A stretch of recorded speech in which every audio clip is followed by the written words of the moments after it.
Nabi SAW sabdakan, "Thalabul ilmi fardhatun ala kulli muslimin wa muslimat." Ini hadis syukur sekali. Menuntut ilmu fardu wajib bagi setiap orang muslim laki-laki ataupun muslim perempuan. Wajib. Ilmu yang bagaimana? Ilmu yang wajib. Jadi ilmu yang wajib, ilmu yang berkaitan dengan muamalah kita pertama adalah kepada Allah Subhanahu wa taala. Tentang urusan-urusan kita, kewajiban-kewajiban yang Allah Subhanahu wa taala fardukan kepada kita. Tentang sahnya muamalah kita kepada Allah Subhanahu wa taala.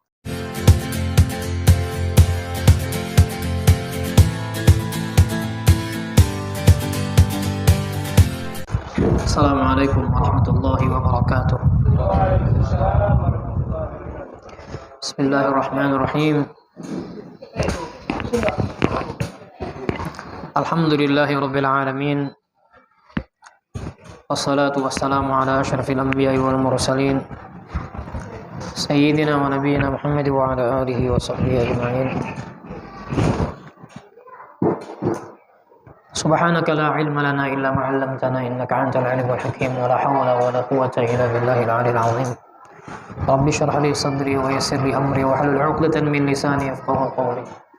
Nawaitu ta'allum wa ta'lim wa tadhakkur wa tadhkir wa naf'a wal intifa' wal ifada wal istifadah wal hath 'ala tamassuki bi kitabillah wa sunnati rasulillah sallallahu alaihi wasallam wa du'a ila al-huda wa dilalata 'ala al-khair wa ibtigha wajhi wa mardatillah wa qurbi wa thawabi subhanahu wa ta'ala.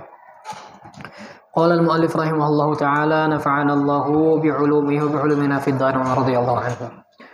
Alhamdulillah jamaah, para asatidzah, para tokoh masyarakat, khusus sahib hadzal maqam, orang tua kita yang sama-sama dirahmati Allah Subhanahu wa taala, hadirin hadirat sekalian yang sama-sama mengharap ridha Allah Subhanahu wa taala. Puji syukur kehadirat Allah Subhanahu wa taala yang telah memberikan banyak nikmatnya kepada kita, zahir dan batin, nikmat yang terlihat, yang nampak ataupun tidak nampak. Dan dengan taufik rahmat Allah Subhanahu wa taala kita dikumpulkan dalam majelis yang mulia, majelis ta'lim, majelis ilmu, majelis zikir, majelis mengingat Allah Subhanahu wa taala, mempelajari syariatnya Allah Subhanahu wa taala. Ini adalah nikmat daripada Allah Subhanahu wa taala. Mudah-mudahan kita selalu diberikan kesehatan, diberikan kemudahan dalam urusan kita, baik urusan dunia kita atau urusan akhirat kita. Dimudahkan kita senantiasa berbuat kebaikan-kebaikan. Salawat serta salam senantiasa tercurah kepada junjungan kita Nabi besar Muhammad sallallahu alaihi wasallam beserta sahabat, kerabat beliau dan orang-orang mengikuti beliau hingga yaumil qiyamah.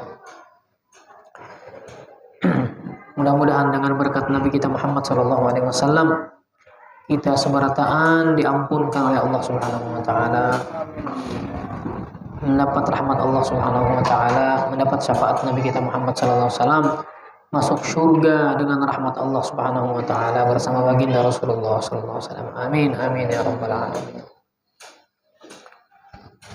Hadirin hadirat rahimakumullah. Maka sebelum kita memulai ataupun membahas satu permasalahan ataupun mempelajari daripada hukum-hukum syariatnya Allah Subhanahu wa taala, kembali kita berniat semata-mata berniat kita untuk mendapatkan keridhaan daripada Allah Subhanahu wa taala. Mudah-mudahan Allah Subhanahu wa taala istiqomahkan kita dan berikan kita kefahaman dengan syariatnya Allah.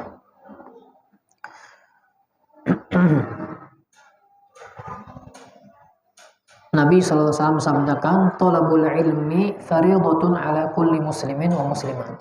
Ini hadis syukur sekali. Menuntut ilmu fardu wajib bagi setiap orang muslim laki-laki ataupun muslim perempuan. Wajib. Ilmu yang bagaimana? Ilmu yang wajib. Jadi ilmu yang wajib, ilmu yang berkaitan dengan muamalah kita pertama dulu kepada Allah Subhanahu wa taala. Tentang urusan-urusan kita, kewajiban-kewajiban yang Allah Subhanahu wa taala fardukan kepada kita. Tentang sahnya muamalat kita kepada Allah Subhanahu wa taala. Misalnya yang wajib salat, ini wajib. Maka wajib kita mempelajari tentang daripada masalah salat agar salat kita diterima oleh Allah. Mempelajari tentang syarat-syarat sah salat, mempelajari tentang pembatal-pembatal salat, supaya ibadah kita betul-betul yang dikehendaki oleh Allah dan Rasul-Nya, menyempurnakan syarat-syarat agar ibadah kita diterima oleh Allah Subhanahu wa taala. Jadi langkahnya, jadi zahirnya dulu kita pelajari hukum-hukumnya sholat. Yang berkenaan dengan sholat apa? Sebelum sholat bersuci. Berarti kalau bersuci ada hubungannya dengan masalah dengan air. Air yang mau digunakan bersuci itu air bagaimana? Kemudian juga yang ada hubungannya dengan debu yang bagaimana? Bertayamum misalnya saat air tidak ada, ataupun ada air tapi tidak bisa pakai karena sakit dan sebagainya. Itu ada sebab illahnya. Maka kita wajib kita pelajari. Ataupun misalnya furu' cabang. Sebagaimana Sayyidina Umar katakan, jangan berdagang di pasarku, katanya Sayyidina Umar, orang yang tidak faqih. Nah, jadi hendak berdagang, pelajari dulu hukum dagang. Pelajari tata cara berdagang. Supaya tidak jatuh daripada yang di Quran disebutkan wailul lil mutaffifin. Wail, celaka. Dalam tafsir yang lain menyebutkan wail itu satu lembah di neraka, namanya neraka wail. Lil mutaffifin, celaka bagi orang yang curang. Neraka wail bagi orang yang curang. Siapa mereka? Idza talu 'alan nasi yastawfun wa idza kaluhum aw wazanuhum yukhsirun. Amunnya nungkar minta tambahi. Tambah hitung lagi, sedikitnya penjualan, sedikitnya menjuali. Ya. Kalau sudah giliran penjual, dikurangi. Celakalah orang yang mengurangi timbangan. Celakalah mereka yang curang, itu yang mengurangi timbangan. Amunnya berdagang dikurangi timbangan, cari-cari timbangan atau timbangan dunia ini lebihkan aja. Mau sebiji dua biji atau kurang lebihkan. Apalagi parfum. Nah, parfum makanya menjual parfum itu yang memilih botol. Aku jual sebotol ini. Soalnya tuh enak. Berikit di botol lain. Berikit disuntikkan orang nang isi kurang dah. Menghitung milian. Nungkar 2 mili. Diisinya 2 mili pas. Berikit disuntikannya. Begitu pulang di botolnya pulang nang dipakai, nyata berkurang. Memang ada, bukan unsur kesengajaan, kada. Lebih kan, kekurang lebih sedikit, 2 mili seperempat lebih kan. Belum ditutupnya lagi. Makanya kalau jual parfum, nah aku jual sebotol nih. Berapa ukurannya? Kurangnya, harganya sama misalnya. Kada salah kan? Nah, tuh hari parfum tuh 60.000 misalnya. Ada kurang sedikit karena dites-tes orang kan, berlahan. Maka dipelajari hukum jual beli supaya tidak jatuh curang, tidak jatuh riba dan sebagainya. Kemudian kita bermuasyarah, bermuamalat masalah utang piutang, pinjam meminjam. Maka itu semua ada hukum daripada Allah Subhanahu wa taala. Maka hukum syariat itu ada 7. Hukum syariat sebagaimana disebutkan dalam kitab Safatul Zubat oleh Imam Ibn Raslan, ahkamu syar'illahi sab'un tuqsamu wal fardu wal mandubu wal muharramu wa rabi'ul makruhu thumma ma ubih wa sadisul batilu waqtim bis sahih. Ini bait yang disusun beliau dalam kitab Safatul Zubat. Al fardu wal man ahkamu syar'illahi sab'un tuqsamu. hukum-hukum syariat itu dibagi 7. Pertama al-fardu, fardu, wajib. Wajib, kemudian wal mandub, sunnah. Kemudian yang lain, al-fardu wal mandub, wajib, mandub, sunnah. Al-fardu wal mandub wal muharram, muharram. Warabi'ul makruh. Yang keempat makruh. Tsumma ma'ubih. Yang kelima mubah. Wasadisul batil. Yang keenam batil. Yang ketujuh waqtim bis sahih. Dan ditutup dengan sahih. Wajib, sunnah, haram, makruh, mubah, batil, sahih. Ada 7 hukum syariat daripada Allah Subhanahu wa ta'ala. Pertama, al-fardu. Al-fardu ini secara bahasa an-nasib, bagian namanya. Dan lazim. Nah, lazim. Itu juga wajib juga maknanya. Secara syariat, ma talabahu syari' talaban jaziman. Sesuatu yang menuntut oleh syariat itu sebagai tuntutan yang lazim, yang wajib. Itu maknanya daripada wajib. Jadi tuntutan daripada syariat, hukum, sebagai tuntutan yang wajib.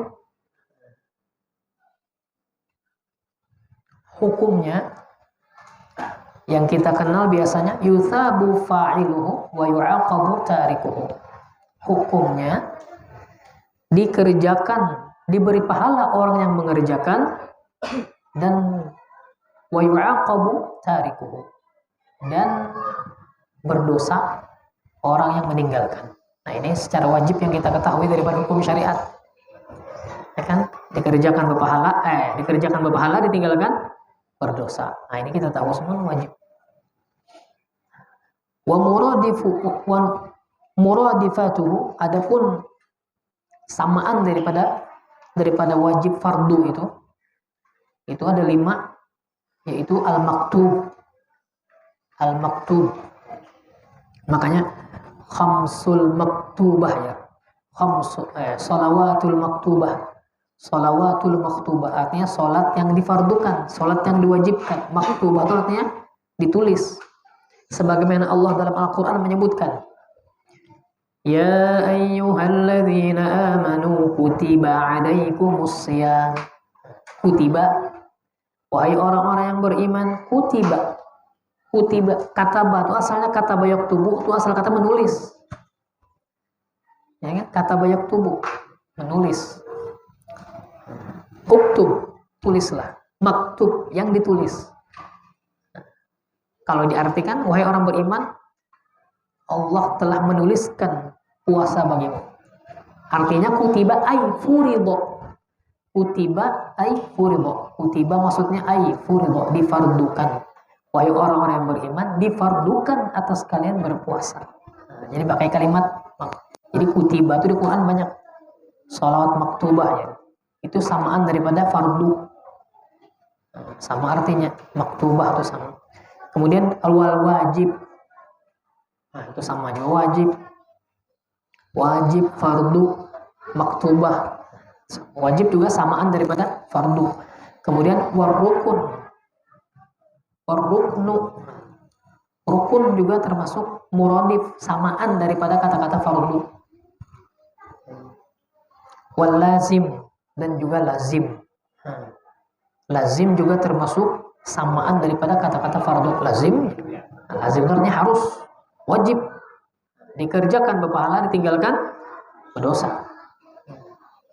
Dan yang kelima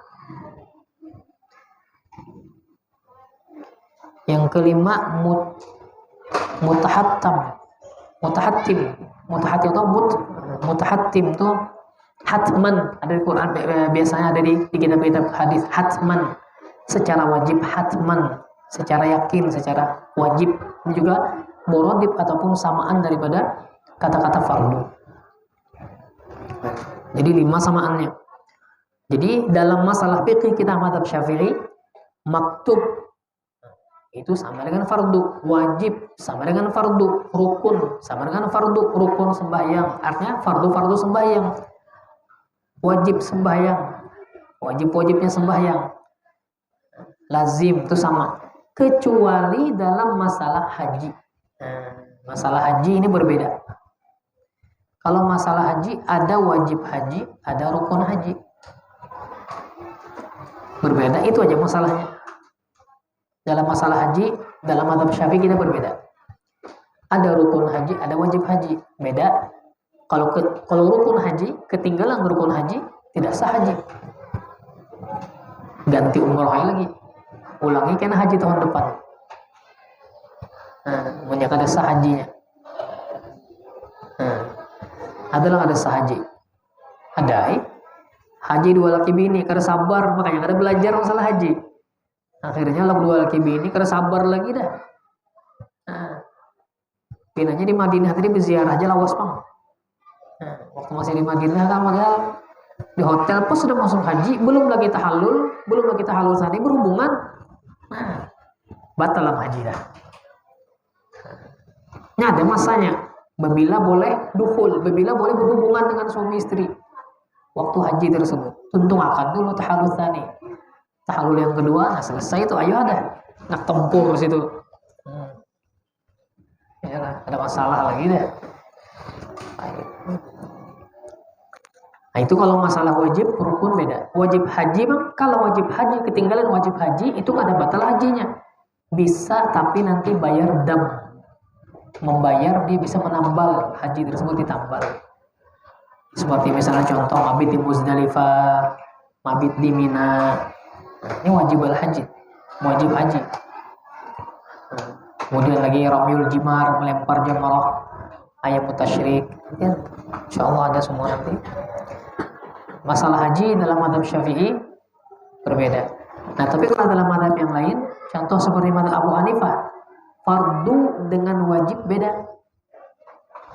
Fardu dengan wajib beda. Kalau mazhab Abu Hanifah, kalau witir, mereka witir itu hukumnya wajib. Witir hukumnya wajib. Kalau sholat 5 waktu hukumnya fardu. Artinya fardu ain. Makanya dalam mazhab Abu Hanifah, sholat jamaah itu hukumnya fardu ain. Sehingga mereka adakan sholat jamaah itu hanya sekali saja. Kuat dalilnya tuh. Sekali saja. Nanti kalau ada rombongan lagi datang, setelah mengendirikan sholat fardu, ada jamaah lagi datang, itu kada boleh berjamaah. Silahkan sholat sendiri-sendiri. Dan dalilnya diambil oleh Imam Abu Hanifah, keras dalilnya. Ada dalam Fadil Amal. Yang mafhumnya itu, hamamtu kata Nabi, aku ingin mengumpulkan kayu bakar, aku ingin menyuruh para pemuda mengumpulkan kayu bakar, dan aku bawa kayu bakar, aku bakar rumah-rumah orang yang sholatnya di rumah. Ini dalilnya Abu Hanifah dalam mengambil daripada sholat fardu. Keras sedikit. Kalau kita Imam Syafi'i, sholat berjamaah hukumnya fardu kifayah. Tentang fardu kifayah, ya santai. Di rumah ada apa-apa sembahyang, rugi. Ya, rugi. Jadi Imam Abu Hanifah kalau sudah sholat sekali berjamaah fardu, ya kada boleh ada jamaah. Boleh berjamaah di luar masjid. Itu yang belum tahu di Pakistan dulu pernah kami hendak buat jamaah, tidak boleh. Disuruhnya kami sholat di luar masjid. Hendak berjamaah lagi. Kita mazhab Syafi'i sebenarnya. Mau jamaah berapa kali ya? Tuntung jamaah pertama, datang pulang berdua bertiga buat jamaah lagi.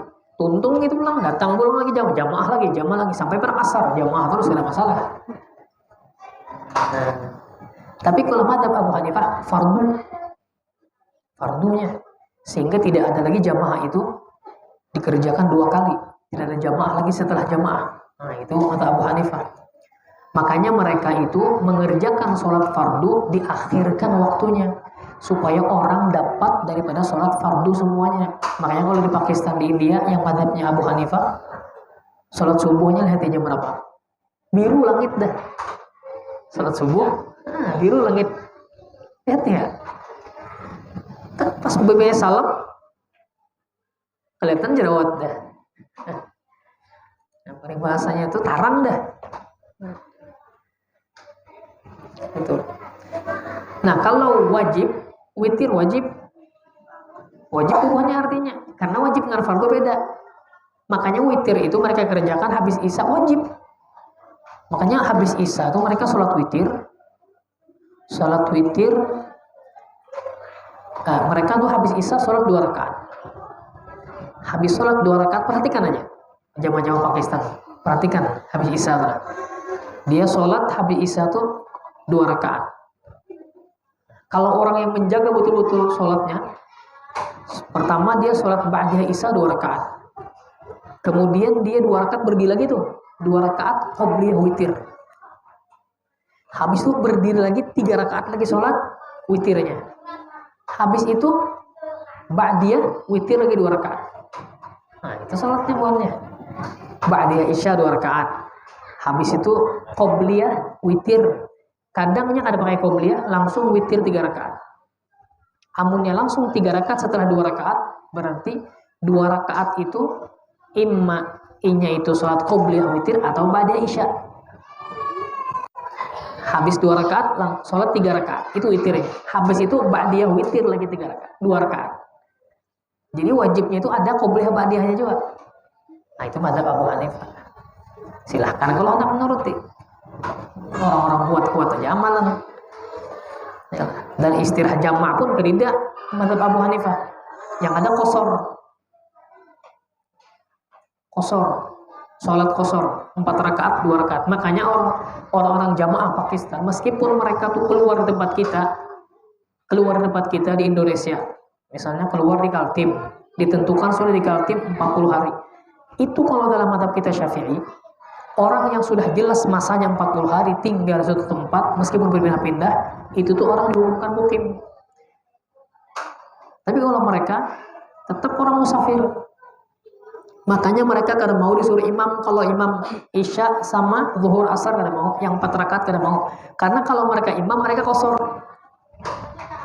Tapi kalau disuruh imam maghrib mau, atau subuh. Kalau hendak nyuruh orang Pakistan jadi imam, ada qorinya misalnya, ada hafiznya misalnya, suruh dia sholat imam maghrib atau imam subuh. Tapi kalau nyuruh imam zuhur asar isya kada mau ya.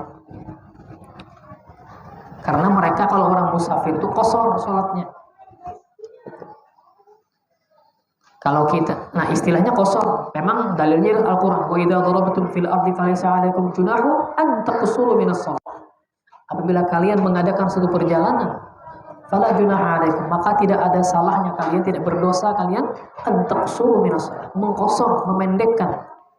Nyaman belum musafir 4 rakaat jadi 2 rakaat, hak mengerjakan 4 rakaat dengan alasan hawajaku kuatnya 4 rakaat. Al-Quran menyuruh. Makanya tundukkan hawa nafsu. Dalam ibadah pun ada nafsu. Dalam mengerjakan agama, semangat. Tapi semangatnya ikut aturan agama, ikut syariat. Syariat memerintahkan qasar sholat kesempatan. Dengan syarat-syaratnya qasar. Dan dia musafir misalnya, termasuk orang yang musafir tawil, musafir yang jauh, musafir yang panjang, yang masafatnya 82 atau 83 ke atas. Jaraknya tersebut. Maka boleh dia qasar. Nah, itu dalam kitab mazhab Syafi'i. Cuman kalau dalam mazhab Abu Hanifah, wallahu alam lah jarak qasar itu berapa menurut mereka. Cuman yang jelas mereka punya qasar saja. Tidak punya jamak. Kalau kita kan jamak itu menggabungkan antara 2 sholat. Misalnya zuhur kita gabung asar di waktu zuhur. Namanya jamak takdim. Kalau kita akhirkan zuhur ke asar atau maghrib ke isya, kita akhirkan, maka namanya jamak takhir. Dan alhamdulillah cocok di negara kita masalah jamak. Khususnya kalau kita berpergian, naik angkot, naik bis, karena supir bis karena mau singgah. Dengan adanya jamak tersebut aman. Misalnya dari Banjar ke sini, Tulak, Banjar Balikpapan misalnya, naik bis, berangkat sore umumnya asar. Ya. Kalau sudah berangkat sore, awam bis singgah maghrib. Orang adzan tuh mana mau bis singgah maghrib? Pastinya singgah itu kan jam 10 atau jam 9. Singgah di Binuang atau di Kandangan. Nah, apa caranya? Supaya tidak terlepas sholat, maka kita niatkan jamak maghrib ke isya. Namanya jamak Khair. Syariat kita alhamdulillah Imam Syafi'i rahimahullah taala menyusun sudah madhab itu masak. Tinggal gawinya aja lagi, tinggal pelajari, mudah sudah. Kita ambillah madhab Syafi'i untuk bisa jamak. Kalau di Pakistan, memang di sana terpakai madhab Abu Hanifah, tidak ada jamak, tapi supir dasar singgah. Maghrib singgah, karena Isya jalan singgah lantinya. Itu hebatnya. Jadi ada hikmahnya semua perbedaan itu. Perbedaan madhab ini bukan memecah umat, tapi justru menyatukan umat. Karena dengan adanya perbedaan umatnya Rasulullah, dengan hadis-hadis ataupun amalan-amalan yang disusun oleh para imam madhab, yang mengamalkan semua daripada madhabnya ataupun daripada hadis-hadis yang mereka pakai dalam dalil dalam menyusun daripada madhab mereka, itu semua adalah yang dicontohkan oleh baginda Rasulullah SAW. Sehingga lestarilah sunnahnya Rasulullah. Maka mustahil, tidak mungkin Syafi'i seberataan seluruh dunia. Amun Syafi'i seberataan, amun berkunut seberataan, tertinggallah sunnah Nabi yang tidak berkunut. Nah, itu karena ada hadisnya Nabi tidak berkunut sholat subuh. Makanya alhamdulillah para imam terdahulu Muhammadiyah NU, Buya Hamka sendiri, beliau sholat ketika memimpin sholat di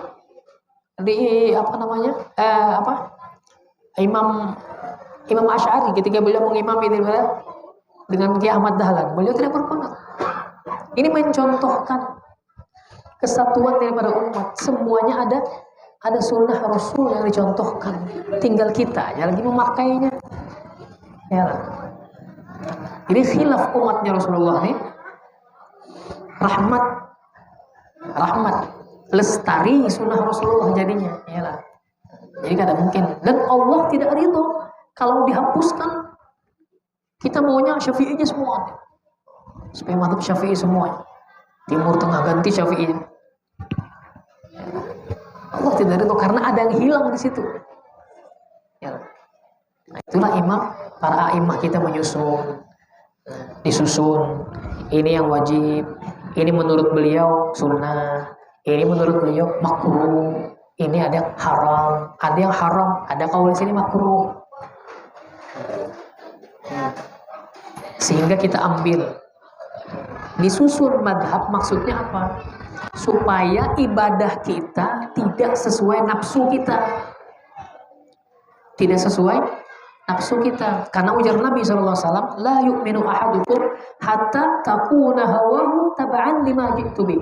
Tidak beriman salah seorang dari kalian sebelum hawa nafsu kalian sandarkan kepada agama yang aku bawa.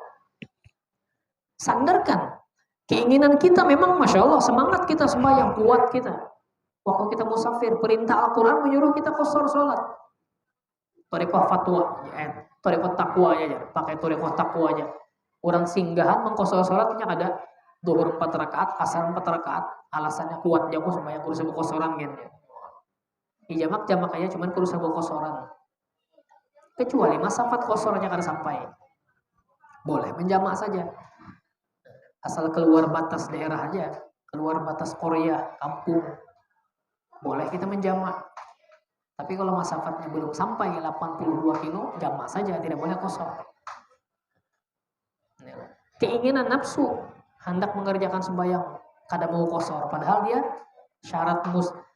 mencukupi syarat untuk mengkosor salat, tapi tidak mau kosor. Ini namanya nafsu, tidak beriman kata Nabi. Sandarkan hawa nafsu kalian meskipun dalam ibadah. Semangat ibadah tahajud luar biasa, datang ke rumah misalnya pengantin baru yang kawin kan, insyaallah nih yang kawin sembahyang malam 2 rakaat dulu, anak-anak ceramah tuan guru bang tadi kan, sembahyang bamalan sidin, masuk kamar sembahyang dulu ya, sembahyang lebih ingat sembahyang terus 2 rakaat berdiri pulang, bini menghadangi sudah, pacul sebuting sudah supaya anu sedikit nih laki ini kan pengantin hanyar nih kan, masih dini salah juga nih dia.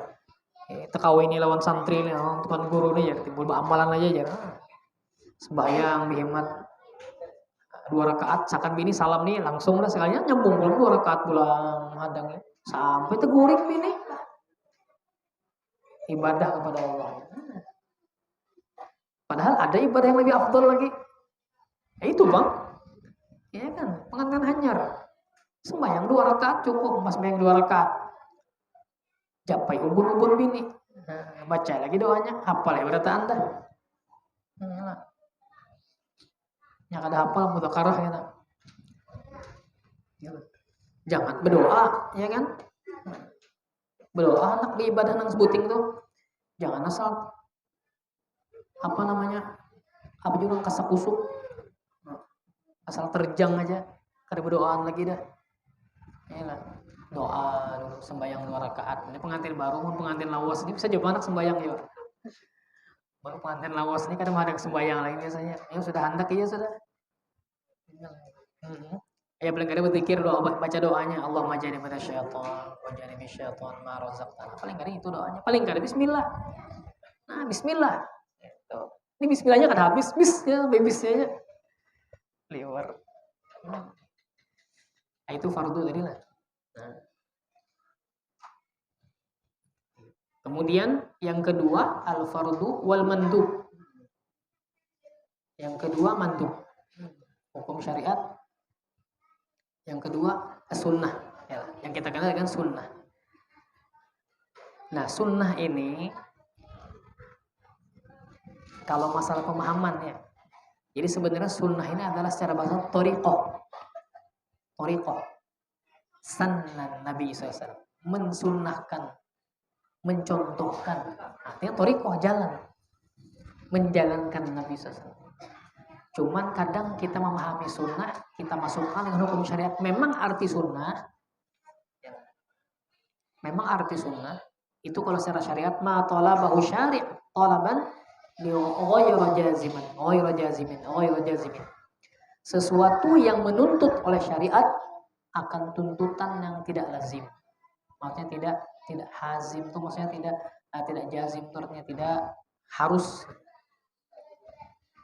Jadi yang kita ketahui daripada sunnah hukumnya yusabu fa'iluhu imtithalan wa la yu'aqabu tarikuhu. Jadi hukum sunnah itu dikerjakan berpahala imtithalan. Apa imtithalan? Menjunjung tinggi perintah syariat. Imtithal namanya. Yusabu fa'iluhu imtithalan. Diberi pahala orang yang mengerjakan imtithalan wala yu'aqabu tarikuhu. Dan tidak diadab ataupun tidak berdosa orang yang mengerjakan. Dikerjakan berpahala, ditinggalkan kada papa. Nah, ini yang kita pahami dalam sunnah. Kada papa jadi sunnah aja. Nah, itu pang masalahnya. Tapi kalau kita kembalikan sunnah tersebut makna thariqah, makna cara, contoh, maka dalam Al-Qur'an disebutkan qul in kuntum tuhibbunallah fattabi'uni yuhibbukumullah wa yaghfir lakum dzunubakum wallahu ghafurur rahim. Katakanlah wahai Muhammad sallallahu alaihi wasallam, in kuntum tuhibbunallah, jikalau kalian mencintai Allah, fattabi'uni, maka ikutilah aku. Maka apa hasilnya mengikuti Nabi SAW? Yuhibbukumullah. Maka Allah akan mencintai kalian. Kita ingin mencintai Allah dan ingin dicintai oleh Allah. Ikuti Rasulullah. Rasulullah mencontohkan. Maka contoh ini adalah thariqah, sunnah. Sunnah Rasulullah. Maka ketika kita menjalankan sunnah Rasulullah, maka kita pertama dapat kecintaan daripada Allah. Yuhibbukumullah wa yaghfir lakum dzunubakum, dan dapat ampunan daripada Allah. Ini orang mengamalkan sunnah thariqah. Yang namanya thariqah. Cuman kalau secara syariat sunnah aja. Sunnah itu artinya dikerjakan berpahala, imtithal, sebagai menjunjung tinggi perintah syariat, meninggalkan kada apa-apa. Samaannya daripada sunnah itu ada 7. Nah, banyak nih. Muradifatuha, samaannya daripada sunnah itu ada 7. Sab'atun. Al-mandubu mandub. Nah, kita dengar mandub kan? Nudiba ya. Disunnahkan artinya. Mandub itu disunnahkan. Mandub itu daripada isim maf'ul, maf'ulun, mandubun. Artinya sunnah juga sama. Kemudian wal mustahab. Mustahab pun juga disunnahkan juga artinya. Itu samaannya. Mandub, mustahab, hasan. Hasan itu kan baik asal kata. Cuman itu pun dipakai juga dalam perkara sunnah. Kemudian wal muraghabu fi. Muraghabu fi. Ini juga dipakai buat perkara sunnah. Kemudian wat tatawwu'. Tatawwu'. Faman tatawwa'a khairan fahuwa khairul lah. Tatawwa' artinya tatawwu'. Tatawwa' itu fi'il madhinya. Tatawwa'a ya tatawwa'u tatawwu'an. Masdar. Tatawwu' itu artinya masdar daripada kalimat tatawwa'a. Tatawwa'a artinya mensunnahkan ataupun berbuat sunnah. Barang siapa yang mengerjakan yang sunnah-sunnah, khairan, maka lebih baik bagi dia. Wan nafilatu nafil, ya, sunat nafil, itu juga sunnah artinya. Nah, 6 dah. Wal fadilah. Nah, fadilah juga termasuk kata-kata daripada samaan makna daripada sunnah. Mandub, mustahab, hasan, muraghab fi, tatawwu, nafilah dan fadilah. Nah, ini sunnah perkaranya. Kemudian sebutin lagi. Yang ketiga, haram. Haram. Al-haramu secara lughah al-mahdhur, yang dilarang. Larangan. Secara syariat, ma naha anhu syari' nahyan jaziman. Sesuatu yang melarang daripadanya tersebut oleh hukum syariat. Jadi masalah haram halal haram ini syariat yang melarang, bukan buatan manusia. Syariat Allah yang diturunkan kepada Rasul. Kadang larangan, bahasa larangannya tuh nahi aja, larangan. Cuma nanti ada keluar hukum timbul para ulama. Ya. Dengan kiasan daripada hukum jadi haram. Ya. Ataupun secara sharih, secara jelas Allah Ta'ala langsung mengharamkan seperti khamar misalnya. Hurrimat alaikum, atau mengharamkan hurrimat alaikumul maitatu. Langsung kata-kata haram keluar daripada Al-Quran. Hurrimat alaikum, diharamkan atas kalian al-maitatu, bangkai. Bangkai haram. Kalau bangkai selain dari, maksudnya bangkai selain daripada iwak, selain daripada ikan dan belalang. Bangkai belalang ambilnya goreng. Cuman kita di sini jangankan belalang, haruannya mati kalau makan. Timbulan misalnya ada apa? Bangai. Kalau bahasa kami itu bangai, Bang. Bangai kan mabuk, wah sama aja. Bangai timbulan jukut timbulan lepok apa? Lepok. Lepok, kepok. Timbulan iwak. Putih iwaknya, matanya putih dah. Tahu tuh makan apa, Pak? Matian. Ambili, siangnya goreng. Halal. Bangkai ikan halal bangkai ikan. Tapi kalau bangkai timbul buaya juga. Cuma ada yang boleh akan buaya aneh. Boleh lah buaya kan? Buaya jelas kena boleh. Jadi samaannya daripada haram, arti daripada haram tersebut, yutsabu tarikuhu imtithalan wa yu'aqabu fa'iluhu. Diberi pahala orang yang mengerjakan secara imtithal, maksudnya imtithal yang menjunjung tinggi. Wa yu'aqabu fa'iluhu, dan berdosa orang yang mengerjakannya. Ini haram. Ditinggalkan berpahala. Dikerjakan berdosa.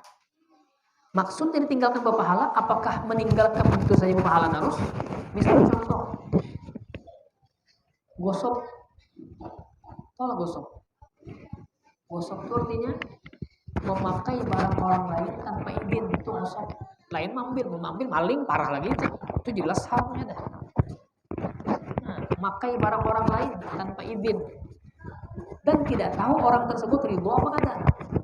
Tapi amunnya kita memakai barang orang lain, kita tahu sangkaan hati kita, ini kawanku, akrab aku, pastinya ridho aja. Nah, itu ada masalah. Artinya ia mengetahui ulima biridhoi, diketahuinya akan keridhoannya tersebut, itu kan masalah.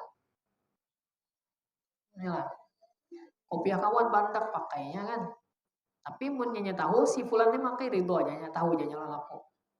Nah, itu kada masalah. Tapi kalau kada biizin kada tahu nya ni ridho atau kada, asal kejok dia orang Banjar sandal orang. Nah, pakainya ini namanya wasop. Dan wasop itu hukumnya haram. Nah, kita harus sebut pandir yang banget daripada wasop lagi, ya kan? Mencuntan merampok itu sudahnya, ya lah. Wasop nih kadang dan termasuk wasop ya, termasuk wasop. Wasop ini kan mengambil manfaat, manfaatkan pakai sandal orang manfaat kalau nyaman lah. Dibulikakannya juga kan mengambil maling. Dibulikakannya, tapi memakai pun orang tuh nah kada diizin kada bepada itu namanya wasop. Termasuk wasop duduk di kendaraan orang. Nih, uang parkir nih. Jaga parkir. Duduk di kendaraan orang. Kada tahu kendaraan siapa. Duduk tuh nyaman kada? Nyaman tuh lah, manfaat. Amun kita duduk di kendaraan orang kada tahu ampunnya. Wasop namanya. Bukan tukang parkir aja. Kita pun kadang-kadang. Nah, melengger di kendaraan orang, duduki. Pencet orang remote-nya, terkejut sih dia. Maka nyambat dia pulang, bangsat, dia pulang. Nah, ucapan kada baik pulang keluar. Ya, abu mulanya. Nah. Karena macam-macam, sumpahnya keluar. Padahal salah seorang. Kalau menduduki kendaraan orang kada beizin. Nah, makanya jangan menyakar tahu ampunnya. Ampunnya tahu, oh ini ampun asuhan, ampun satilmi, ampun tahu aja sih Din. Aman. Itu hukumnya haram. Nah, kalau perkara yang haram kita tinggalkan, kita memang kada gosok. Kita memang kada gosok. Ada kendaraan orang sing bagusan, nyaman nya kada duduki. Rasa hendak duduk. Nah, tapi kita memang kada biasa menduduki orang. Apakah berpahala? Kan meninggalkan berpahala. Maksudnya imtithalan, menjunjung tinggi perintah syariat karena faham akan gosok itu haram, berdosa kalau mengerjakannya. Maka ketika itu kita tinggalkan dengan menjunjung tinggi perintah syariat karena syariat melarang, maka saat itu kita dapat pahala. Ada barang orang bina bagus rasa hendak hati, kita ingat akan hukum syariat, kita tinggalkan karena syariat, karena hukum Allah, maka dapat pahala. Melihat pina beliur, kawan bebinian rasa hendak mencapai, ya, rasa hendak bersalaman, ya, ingat hukum syariat. Kada boleh bepadah lawan kuitannya. Bepadah itu kada langsung bang, datangi bekesah dulu apa kan tujuan nih. Ulun anak niat baik nah batur dulu. Sudah itu angkat, oke sudah. Sepakati maharnya berapa, baru bisa dijapai, baru bisa, ya lah dipegang-pegang. Ini anak orang pegang-pegang kawin nikah balu, dipegang ya nu. Tapi antaranya kuitannya kada paham juga, pas sudah bepada, bahwa berjalan dulunya, titip pulang, jagakan anak pula, sama.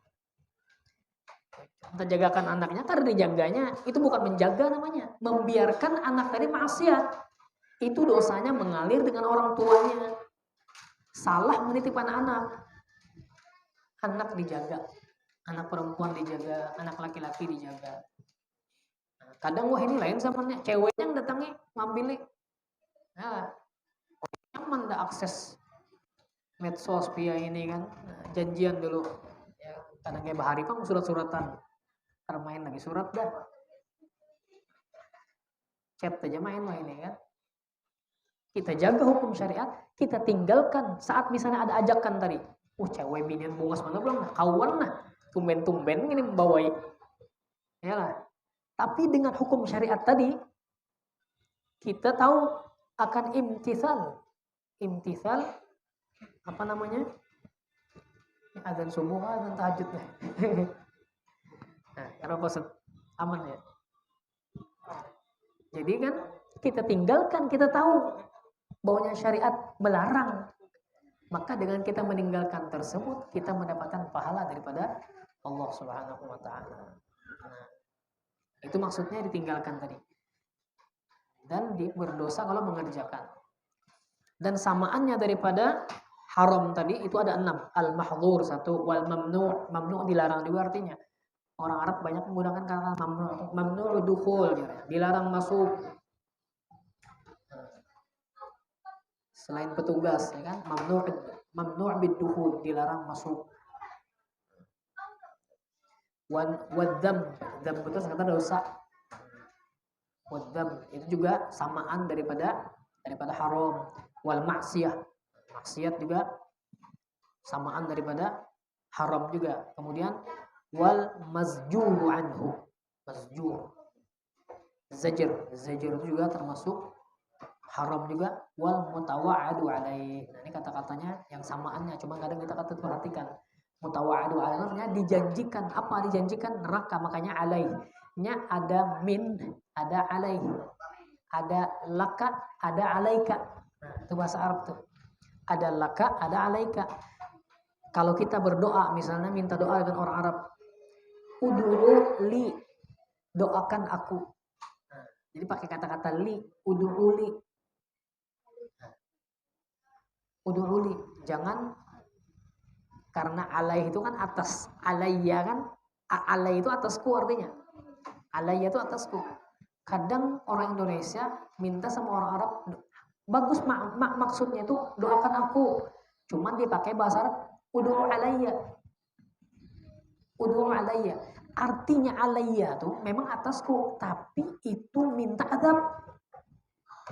Nah, doakan celaka aku, nah, itu artinya. Makanya pahami bahasa Arab. Jadi ud'u li, kalau kita meminta doakan sama orang, ya Syekh ud'u li, jangan ud'u alayya. Ud'u alayya ketawa Syekhnya kan. Astagfirullah ya. Itu artinya minta. Makanya di sini apa? Anhu, ataupun al-mutawa'adu alaih, dijanjikan alaih atasnya apa? Adab. Itu samaannya daripada kalimat haram tadi, dijanjikan atasnya kecelakaan ataupun adab. Masih ada waktu kan? Berapa menit sudah lewat nih? Ini baru yang ketiga nih, haram makruh. Sebuting lagi nah. Sebuting barang. Insyaallah sebuting lagi nah. Yang keempat, hukum syariat makruh, nanti kita sambung insyaallah. Makruh. Nah, jadi makruh ini yang keempat, makruh termasuk daripada hukum syariat yang kita ketahui. Arti daripada hukum makruh tersebut, yusabu ala tarikihi imtithalan wa la yu'aqabu ala fi'lihi. Diberi pahala orang yang meninggalkan dan tidak mengapa, tidak diadab, tidak berdosa orang yang mengerjakan. Makruh aja, yalah. Makruh aja. Nah, sedikit ulun bahas masalah makruh. Memang kalau makruh menurut hukum syariat, ya tadi ditinggalkan berpahala, dikerjakan ke bapak. Yalah. Tapi ditinggalkan tadi sama dengan haram, termasuk imtithal, menjunjung tinggi karena Allah, karena perintah syariat. Kita meninggalkan yang makruh. Kita meninggalkan yang makruh sebagai imtithal, menjunjung tinggi akan perintah syariat, maka kita berpahala. Apanya perkara makruh itu? Nah, apanya perkara makruh? Misalnya makruh waktu puasa menyalam sing lawasan dalam banyu, makruh hukumnya. Yalah. Nah, kita anak mandi nyamun banget dingin bajunya nih, berendam, makruh hukumnya. Maka kita tinggalkan semata-mata menjunjung tinggi perintah syariat, maka kita berpahala. Menyalam karena timbul sedikit-sedikit ya korupsi. Nah, korupsi banyak. Menyelam sambil minum ya makruh. Kita tinggalkan semata-mata menjunjung tinggi perintah syariat, maka berpahala kita. Dan tidak wala yu'aqabu ala fi. Kalaupun mengerjakannya karena berdosa juga. Ini makruh secara hukum syariat. Tapi lain lagi Allah sebutkan makruh dalam Al-Qur'an. Jadi makruh dalam Al-Qur'an ini maknanya keras banget. Makruh dalam Al-Qur'an. Dalam surah Al-Isra Allah berfirman, ayatnya tuh, wala taqrabuz zina إنه كان فاحشة وساء سبيلا ولا تقتلوا النفس التي حرم الله إلا بالحق ولا يزنون ولا تقتلوا النفس التي حرم الله إلا بالحق ومن قتل مظلوما فقد جعله kemudian wala taqtulun nafsal lati harramallahu illa bil haqq. Kemudian wala taqrabu malal yatimi illa billati hi ahsan. Wala taqul wala taqulanna wala wala tamshi fil ardi marha innaka lan takhriqal arda wa lan tablughal jibala tula kullu dhalika kana sayyi'uhu 'inda rabbika makruha. Ini makruh menurut Al-Qur'an. Pahami? Wala taqrabuz zina. Janganlah kalian berzina. Satu. Wala taqtulun nafsal lati. Janganlah membunuh tanpa hak. Dua. Kemudian lagi apa? Wala taqfu ma laysa wala taqtulun nafsal wala ta'kulu amwalal yatam jangan makan harta anak yatim secara zalim. Jangan makan harta anak yatim. Jangan berzina, jangan bunuh, jangan makan harta. Wala taqfu ma laysa laka bihi. Janganlah kalian berbicara kalau itu tidak tahu ilmunya. Kemudian janganlah berjalan di permukaan bumi berjalan dalam keadaan sombong. Kullu dzalika, semua itu inda rabbika, menurut di sisi Allah Subhanahu wa taala makruh. Masa memburu makruh? Nah, ini makruh menurut Al-Qur'an. Artinya makruh menurut Al-Qur'an dibenci. Kalau kita memandang makruh itu dengan artian dibenci, maka jangankan yang haram, yang makruh saja karena menggauli. Nah, itu pulang. Ini kehati-hatian kita dalam hukum syariat. Makanya orang hatul maut sana kalau mendengar makruh itu satu perkara yang karah. Karah itu artinya satu perkara yang hampir-hampir haram. Makanya ada dalam usul fikih itu makruh tanzih. Makruh mendekati haram. Hati itu karena nyaman dengan makruh tuh. Kalau kita makruh biasa ya. Kenapa juga dikerjakan ya? Karena berdosa juga. Makruh aja. Padahal makruh itu kalau kita maknai dengan makna dibenci, maka tidak sembarangan kita menggunakan makna makruh. Maka setiap perkara yang dibenci, yang makruh, itu kita tinggalkan. Kita tinggalkan sesuai dengan syariatnya Allah Subhanahu wa taala. Mudah-mudahan Allah Subhanahu wa taala berikan kepahaman kepada kita. Menjunjung tinggi perintah syariat, diberikan kefahaman dalam syariatnya Allah Subhanahu wa taala, mengamalkan hukum-hukum Allah Subhanahu wa taala dengan sunnah Rasulullah sallallahu alaihi wasallam, diberikan kita kemudahan, ditunaikan hajat kita seberataan dalam kita menjalankan agama Allah Subhanahu wa taala. Amin amin ya rabbal alamin. Ala hadhihi wa ala kulli salih wa ala hadratin nabi sayyidina Muhammad sallallahu alaihi wasallam. Subhanaka wa bihamdika asyhadu an la ilaha illa anta astaghfiruka wa atubu ilaik. Wassalamu alaikum warahmatullahi wabarakatuh.